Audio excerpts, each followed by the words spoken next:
The angular momentum of system of particles is conserved. Angular momentum कब conserve होगा?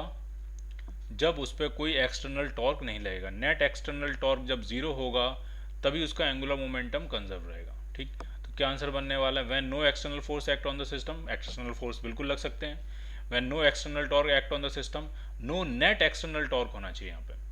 जब उसमें कोई नेट एक्सटर्नल टॉर्क नहीं, ऐसा हो सकता है कि एक्सटर्नल टॉर्क्स लग रहे हों, ठीक है, बट एक क्लॉकवाइज हो एक एंटी क्लॉकवाइज हो, उनकी वैल्यूज भी सेम हो, तो वो आपस में कैंसिल आउट हो जाए, तो नेट एक्सटर्नल टॉर्क क्या हो जाए? जीरो हो जाए। When no net external impulse, impulse से कोई लेना देना नहीं, इम्पल्स जो होता है वो लीनियर मोमेंटम के बराबर होता है, चेंज इन लीनियर मोमेंटम के। यहाँ एंगुलर मोमेंटम की बात हो रही है। तो इसका जो सबसे बढ़िया आंसर है वो क्या है? When no net external torque act on a system. अब नो नेट वाला नहीं है तो फिर हम कौन सा टिक कर देंगे? बी पार्ट वाला ही इसको आंसर टिक कर देंगे।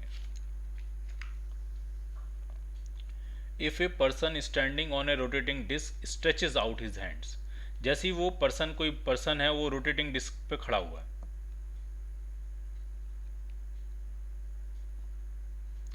और उसने अपने हाथ स्ट्रेच आउट कर दिए, तो ये जो हाथ थे इसके वो उसने स्ट्रेच आउट कर दिया स्ट्रेट, तो उससे फर्क क्या पड़ेगा? उससे फर्क ये पड़ेगा कि जो मास डिस्ट्रीब्यूशन था वो इसकी एक्सिस ऑफ रोटेशन से दूर शिफ्ट हो जाएगा, जिसकी वजह से इसका मोमेंट ऑफ इनर्शिया बढ़ जाएगा। और मोमेंट ऑफ इनर्शिया अगर बढ़ गया तो जो रोटेटिंग टेबल है, जो रोटेटिंग डिस्क है, उसकी एंगुलर वेलोसिटी कम हो जाएगी, उसकी एंगुलर स्पीड कम हो जाएगी। क्यों? क्योंकि कंजर्वेशन ऑफ एंगुलर मोमेंटम है। आई इंटू ओमेगा का जो प्रोडक्ट है, कोई एक्सटर्नल टॉर्क वगैरह नहीं लग रहा है, तो आई इंटू ओमेगा का जो प्रोडक्ट है वो आपका कांस्टेंट रहेगा। क्लियर? अगर आप आई को बढ़ाओगे तो ओमेगा क्या हो जाएगा? कम हो जाएगा। तो क्या आंसर बनेगा? It's angular speed will decrease.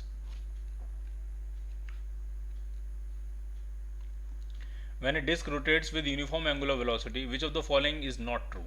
The sense of rotation same, सही कह रहे हैं, सेंस ऑफ रोटेशन सेम ही रहेगा। एंगुलर वेलोसिटी यूनिफॉर्म है तो उसका मैग्नीट्यूड और उसकी डायरेक्शन दोनों ही सेम रहेंगी। मैग्नीट्यूड सेम है, डायरेक्शन भी सेम है, डायरेक्शन सेम है तो सेंस ऑफ रोटेशन भी सेम रहेगा। The orientation of axis of rotation same remains the same, बिल्कुल। ओमेगा की डायरेक्शन जो होती है वो एक्सिस के अलॉन्ग ही होती है, और एक्सिस अगर सेम, ओरिएंटेशन एक्सिस का अगर चेंज हो जाएगा तो ओमेगा की डायरेक्शन भी चेंज हो जाएगी। ठीक है। The speed of rotation is non zero and remains the same, ये भी सही है। ठीक है, स्पीड जो है वो नॉन जीरो होगी डेफिनेटली अगर वो घूम रही है, और वो सेम वैल्यू रहेगी। The angular acceleration is non zero and remains the same, ये गलत है। अगर एंगुलर एसलेशन नॉन जीरो है तो एंगुलर स्पीड यूनिफॉर्म कैसे रह सकती है?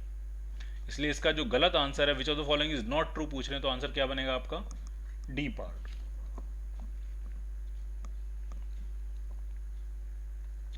ए रिंग का डायमीटर आपको दिया और उसका मास दिया है, और अपनी एक्सिस के अबाउट कितने रेट से घूम रही है? 1200 आरपीएम। उसका एंगुलर मोमेंटम पूछ रहे हैं, तो एंगुलर मोमेंटम होता है आई ओमेगा।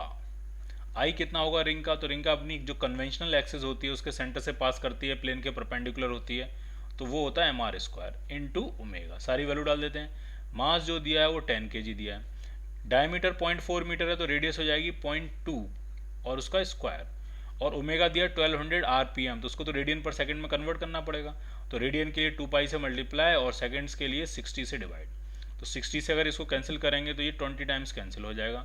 0.2 का स्क्वायर करेंगे तो 0.04 आएगा, तो ये हो गया 10 into 0.04 into 40 pi.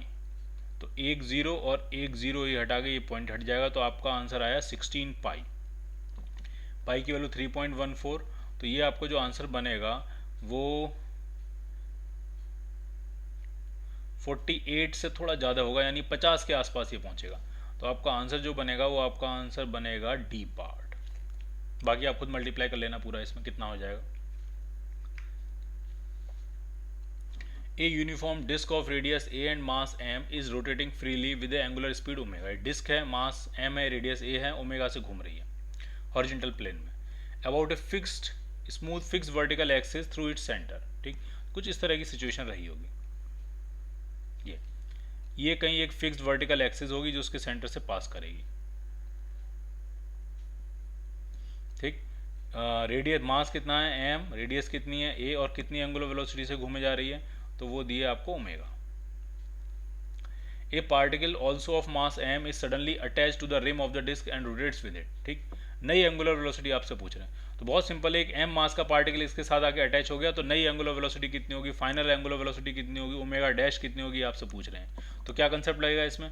Conservation of angular momentum. System का जो इनिशियल एंगुलर मोमेंटम होगा वही सिस्टम का फाइनल एंगुलर मोमेंटम होगा। इनिशियल कितना होगा, तो ये डिस्क है, क्या थी ये डिस्क, तो डिस्क का मोमेंट ऑफ इनर्शिया होता है M a square by two, M R square by two, M a square by two into angular velocity initial कितनी थी ओमेगा। हम कौन सी क्वेश्चन लगाने जा रहे हैं, कंजर्वेशन ऑफ एंगुलर मोमेंटम, मतलब I one omega one is equal to I two omega two. अब आई टू कितना होगा, तो आई टू डिस्क का और उस पार्टिकल का, डिस्क का कितना हो जाएगा, तो डिस्क का हो जाएगा आपका M a square by two तो हो गया डिस्क का, प्लस पार्टिकल का कितना होगा, तो पार्टिकल एम मास का पार्टिकल सेंटर से ए डिस्टेंस पे है, तो उस पार्टिकल का अपना अकेला एम ए स्क्वायर हो जाएगा। और final angular velocity omega dash ही आपको फाइंड करनी है। तो एम ए स्क्वायर ये हो गया 3/2 एम ए स्क्वायर, इधर है हाफ एम ए स्क्वायर, तो एम ए स्क्वायर से एम ए स्क्वायर कैंसिल, 2 से 2 कैंसिल, तो ये आ गया ओमेगा बाई 3। तो जो ओमेगा डैश आपका आ रहा है, सॉल्व आप खुद कर लेना, तो वो आ रहा omega by 3। So your answer is B part.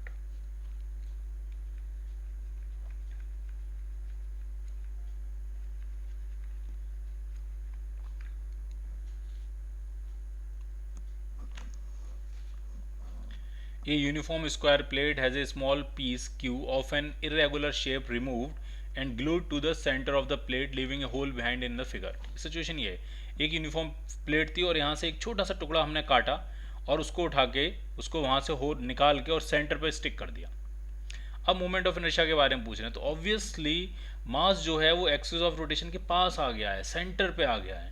मास जितना दूर होता है उतना मोमेंट ऑफ इनर्शिया ज़्यादा होता है, जितना मास एक्सिस ऑफ रोटेशन के पास पहुंचेगा उतना मोमेंट ऑफ इनर्शिया कम हो जाएगा। तो इस केस में moment of inertia slightly decrease कर जाएगा। So your answer is B part.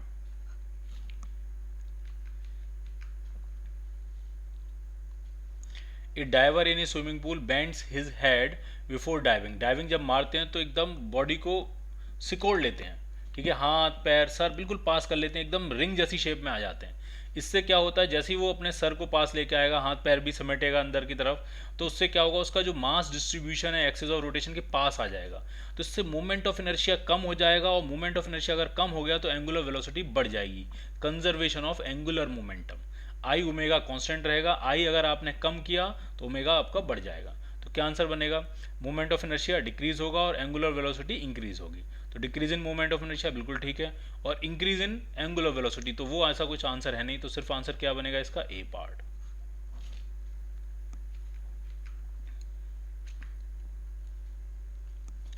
A body is in pure rotation, कोई भी बॉडी है इरेगुलर शेप की बना लेते हैं, मान लिया कोई इरेगुलर शेप की बॉडी है और ये प्योर रोटेशन में, कोई उसकी एक्सिस ऑफ रोटेशन है और ये एक्सिस ऑफ रोटेशन फिक्स है और इसके अबाउट प्योरली ओमेगा से रोटेट कर रही है, प्योर रोटेशन है। The distance R of a particle from the axis and the angular velocity omega of the body are related as, ठीक है, कोई पार्टिकल है, मान लिया ये पार्टिकल है पी और इसकी यहाँ से जो डिस्टेंस है वो है आर, तो इस रोटेशन की वजह से उसके पास एक लीनियर वेलोसिटी होगी वी, और वो रिलेशन हम अच्छे से जानते हैं, वी इज इक्वल टू क्या होता है, ओमेगा आर। तो यहाँ से अगर ओमेगा निकालना चाहें तो ओमेगा कितना बनेगा, वी बाई आर, ठीक, तो वो उन्होंने रिलेशन दिया omega is equal to V by R. तो ये पूछ रहे हैं क्या इसका मतलब ये है कि ओमेगा आर के इन्वर्सली प्रोपोर्शनल है, बिल्कुल नहीं। इस पूरे रिलेशन में वी जो है वो आर के प्रोपोर्शनल है, ओमेगा तो कांस्टेंट हुआ। इस बॉडी पे प्रेजेंट सारे पार्टिकल्स के लिए जो एंगुलर वेलोसिटी होगी वो सबके लिए सेम होगी ओमेगा। हाँ, अब पार्टिकल्स की लीनियर वेलोसिटी क्या है वो इस बात पर डिपेंड करेगी कि वो पार्टिकल एक्सिस ऑफ रोटेशन से कितना दूर है। तो इस केस में वी ओमेगा आर केस में जो कांस्टेंट टर्म है वो ओमेगा है, ओमेगा आपका कांस्टेंट है और वी आर के प्रोपोर्शनल है, जितना दूर उतना तेज, ठीक है। तो इसमें जो ओमेगा है वो खुद कांस्टेंट है, वो ना वी पे डिपेंड कर रहा है ना आर पे डिपेंड कर रहा है, omega is independent of R. So your answer is D part.